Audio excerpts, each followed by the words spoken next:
Swastiastu. Perkenalkan, nama saya Dewi Pridika Jatiani, NIM Akid 37, Prodi Pendidikan Agama Hindu, kelas 1B. Di sini saya akan membahas 5 materi yang belum sempat dibahas. Materi yang pertama yaitu Pancasila sebagai paradigma kehidupan dalam bermasyarakat, berbangsa, dan bernegara. Yang kedua, Pancasila sebagai dasar negara. Yang ketiga, Pancasila sebagai ideologi negara. Yang keempat ada Pancasila sebagai dasar nilai pengembangan ilmu. Yang kelima yaitu Pancasila sebagai permasalahan aktual dewasa ini. Baik, materi akan saya bahas satu persatu. Dari yang materi pertama yaitu Pancasila sebagai paradigma kehidupan dalam bermasyarakat, berbangsa, dan bernegara. Pengertian paradigma. Paradigma adalah pandangan yang mendasar tentang apa yang terjadi yang menjadi subjek matter pokok persoalan yang dipelajari suatu disiplin ilmu. Di dalam sosiologi terdapat 3 paradigma, yaitu paradigma fakta sosial, paradigma definisi sosial, dan paradigma perilaku sosial. Yang kedua, Pancasila paradigma pembangunan iptek. Pancasila memberikan dasar-dasar nilai bagi pengembangan iptek sebagai hasil kebudayaan manusia, yaitu harus didasarkan pada moral, ketuhanan, dan kemanusiaan yang adil dan beradab. Ketiga, peran Pancasila sebagai paradigma pembangunan. Pancasila dikatakan sebagai paradigma karena Pancasila dijadikan landasan, acuan, metode, nilai, dan tujuan yang ingin dicapai dalam setiap program pembangunan nasional. Yang keempat, ada prinsip pembangunan nasional. Pembangunan nasional diselenggarakan berdasarkan demokrasi dengan prinsip-prinsip kebersamaan, keadilan, berkelanjutan, berwawasan lingkungan, serta kemandirian dengan menjaga keseimbangan kemajemukan dari kesatuan nasional. Yang kelima ada fungsi paradigma bagi kehidupan. Fungsi dari paradigma yaitu untuk menjadi dasar seseorang dalam berinteraksi dengan lingkungannya. Hal tersebut sesuai dengan tujuan paradigma itu sendiri, yakni membentuk kerangka pemikiran yang mendekati dan terlihat dengan berbagai macam hal atau dengan orang lain. Materi yang kedua yaitu Pancasila sebagai dasar negara. Pertama, Pancasila dalam pendekatan filsafat. Pancasila dalam pendekatan filsafat adalah ilmu pengetahuan yang mendalam mengenai filsafat. Filsafat Pancasila dapat didefinisikan secara ringkas sebagai refleksi kritis dan rasional tentang Pancasila dalam pembangunan bangsa dan negara Indonesia. Pancasila sebagai dasar filsafat negara merupakan nilai-nilai filosofis yang terkandung dalam sila-sila Pancasila, mendasari seluruh peraturan hukum yang berlaku di Indonesia. Artinya, nilai ketuhanan, kemanusiaan, persatuan, kerakyatan, dan keadilan harus mendasari seluruh peraturan perundang-undangan yang berlaku. Yang kedua ada makna-makna nilai yang terdapat dalam setiap sila Pancasila. Sila ketuhanan yang Maha Esa. Dalam sila ketuhanan yang Maha Esa terkandung nilai bahwa negara yang didirikan adalah sebagai pengejawantahan tujuan manusia sebagai makhluk Tuhan yang Maha Esa. Sila kemanusiaan yang adil dan beradab. Dalam sila kemanusiaan yang adil dan beradab terkandung nilai-nilai bahwa negara harus menjunjung tinggi harkat dan martabat manusia sebagai makhluk yang beradab. Sila persatuan Indonesia. Dalam sila persatuan Indonesia terkandung nilai bahwa negara adalah penjelmaan sifat kodrat Indonesia yaitu sebagai makhluk hidup dan bersosial. Sila kerakyatan sebagai makhluk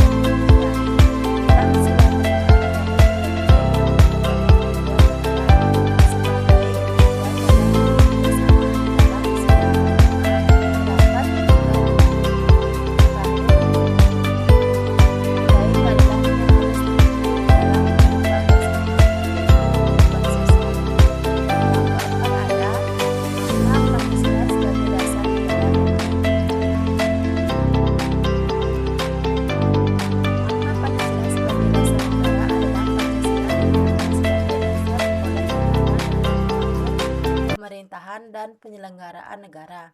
Selain itu, arti Pancasila sebagai dasar negara juga dapat dimaknai dengan dijadikannya Pancasila sebagai pedoman dan prinsip dasar dalam kehidupan. Yang kelima ada Pancasila sebagai sumber hukum. Adapun fungsi Pancasila sebagai segala sumber hukum mengandung arti bahwa Pancasila berkedudukan sebagai ideologi hukum Indonesia, kumpulan nilai-nilai yang harus berada di belakang keseluruhan hukum Indonesia, asas-asas yang harus diikuti sebagai penunjuk dalam mengadakan pilihan hukum di Indonesia. Materi yang ketiga yaitu Pancasila sebagai ideologi negara. Pertama, ideologi Pancasila. Pancasila adalah sebuah ideologi negara dan bangsa Indonesia yang bersifat terbuka. Dalam arti, isi dari Pancasila tidak bisa dirubah-ubah sesuai kondisi perkembangan tertentu. Pancasila adalah hasil dari kontrak sosial. Pancasila akan terus berlaku jika bangsa Indonesia masih menyepakatinya secara bersama-sama. Yang kedua, proses perumusan ideologi Pancasila. Sejarah dirumuskannya Pancasila sebagai dasar negara adalah diawali dengan pembentukan Badan Penyelidik Usaha-Usaha Persiapan Kemerdekaan Indonesia, yaitu BPUPKI. BPUPKI adalah organisasi yang dibentuk untuk mempersiapkan kemerdekaan Indonesia sekaligus sejumlah syarat yang harus dipenuhinya sebagai negara merdeka. Pancasila dirumuskan dalam sidang pertama BPUPKI. Sidang pertama sendiri dilaksanakan pada 29 Mei sampai 1 Juni 1945. Dalam sidang BPUPKI pertama membahas tentang dasar negara Indonesia. Kemudian sidang kedua yang dilaksanakan pada 10 sampai 17 Juli 1945 membahas tentang rancangan Undang-Undang Dasar. Pancasila ditetapkan sebagai dasar negara pada 18 Agustus 1945 oleh Panitia Persiapan Pengesahan Undang-Undang Dasar Persiapan Kemerdekaan Indonesia PPKI pada sidang pengesahan Undang-Undang Dasar 1945. Pada saat ini PPKI mengesahkan Undang-Undang Dasar 1945 di mana terdapat perumusan Pancasila sebagai dasar negara pada alinea keempat pembukaan Undang-Undang Dasar 1945. Yang ketiga ada fungsi ideologi Pancasila. Fungsi Pancasila sebagai ideologi negara yaitu memperkokoh persatuan bangsa karena bangsa Indonesia adalah bangsa yang majemuk, mengarahkan bangsa Indonesia menuju tujuannya dengan menggerakkan serta membimbing bangsa Indonesia dalam melaksanakan pembangunan. Yang keempat ada implementasi ideologi Pancasila. Terjadinya hubungan fungsional yang profesional antara kekuasaan negara. Kedua, penyelesaian sengketa secara bermusyawarah, sedangkan peradilan merupakan sarana terakhir. Yang terakhir, yang ketiga yaitu ada hak-hak asasi manusia yang tidak hanya menekankan hak atau kewajiban, tetapi terjadinya suatu keseimbangan antara hak dan kewajiban. Materi yang keempat yaitu Pancasila sebagai dasar nilai pengembangan ilmu. Pengertian Pancasila sebagai dasar nilai pengembangan ilmu dapat mengacu pada beberapa jenis pemahaman. Salah satunya adalah bahwa setiap ilmu pengetahuan dan teknologi yang dikembangkan di Indonesia haruslah tidak bertentangan dengan nilai-nilai yang terkandung dalam Pancasila.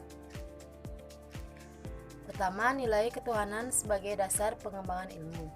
Pancasila sebagai dasar pengembangan ilmu dalam mengamalkan komitmen etis ketuhanan ini, Pancasila harus didudukkan secara profesional bahwa ia bukanlah agama yang berpretensi mengatur sistem keyakinan, sistem peribadatan, sistem norma dan identitas keagamaan, dan ranah privat dan ranah komunitas agama masing-masing. Kedua, nilai kemanusiaan sebagai dasar pengembangan ilmu.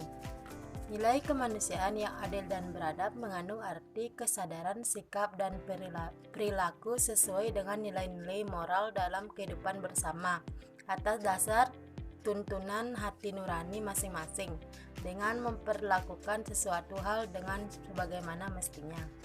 Ketiga, nilai persatuan sebagai dasar pengembangan ilmu.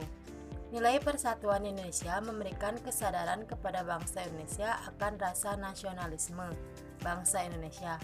Oleh karena itu, ilmu pengetahuan dan teknologi harus dapat dikembangkan untuk memperkuat rasa persatuan dan kesatuan Indonesia.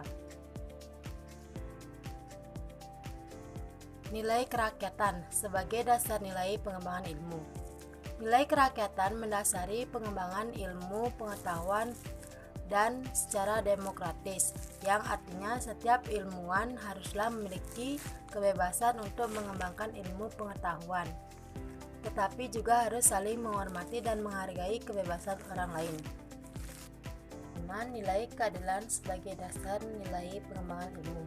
Berdasarkan nilai keadilan, pengembangan ilmu pengetahuan dan teknologi harus menjadi keseimbangan dan keadilan dalam kehidupan manusia, yaitu keseimbangan dan keadilan dalam hubungan antara manusia dengan sesamanya, manusia dengan penciptanya, dan manusia dengan lingkungan di mana mereka berada.